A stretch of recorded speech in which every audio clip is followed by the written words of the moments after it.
Positional breathing is a really nice way to layer 360-degree breathing into different postures. And this is a really nice way to just increase the demands on different structures you should do it. So 360-degree breathing, just a quick recap. The aim is to try and get full breathing in through the nose, out through the mouth, and really try and make sure we get full expansion through the ribs as we do this. So as we're breathing in, we're trying to get our belly to lift up. We're trying to breathe into our sides. Really breathe into our lower back, get all that air in, and then you want to wet your lips and then breathe out like you're breathing out through a straw, and then fully compress the abdominals and then go again. So positional breathing at its most basic would literally just be here, feet on the floor, and then doing that 360-degree breath. You can layer a timing over that if you wanted to. You could do a 3, 5, 7, up to 10-second inhale. You want to hold at the top for say 3 to 5 seconds and then exhale. Now, as much as you are trying to squeeze all that air out, you're not trying to tense really hard through the sort of front abdominals.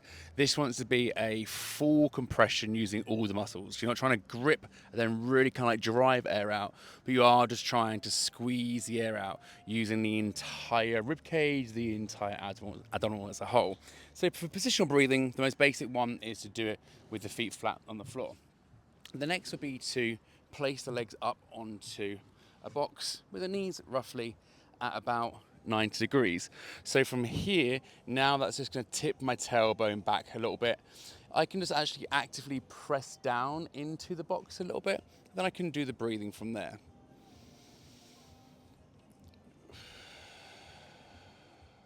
So you go through the whole drill in that position.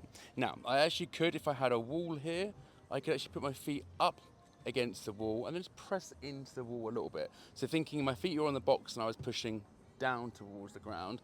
Whereas if I'm pushing into a wall, I'm pushing away. So it's ever so slightly different as far as the challenge while you do the breathing.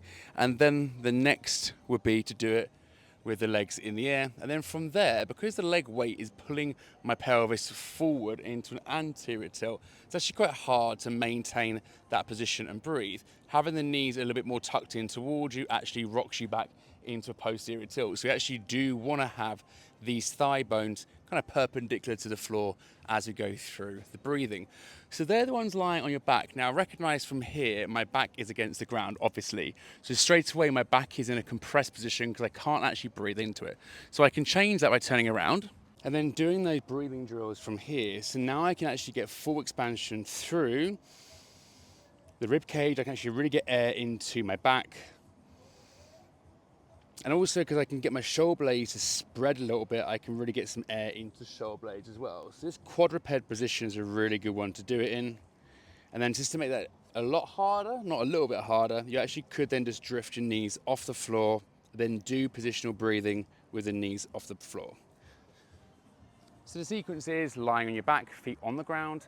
Try with the box, feet up on the box, pressing down. You can put your feet against a wall and push directly into the wall. You're not trying to maximally push on any of those, maybe 10% of your max is what you're after. Then you could progress having the legs off the floor completely. And then you can also do some quadruped. The all four quadruped is quite a nice one to introduce straight away because it's nice and easy.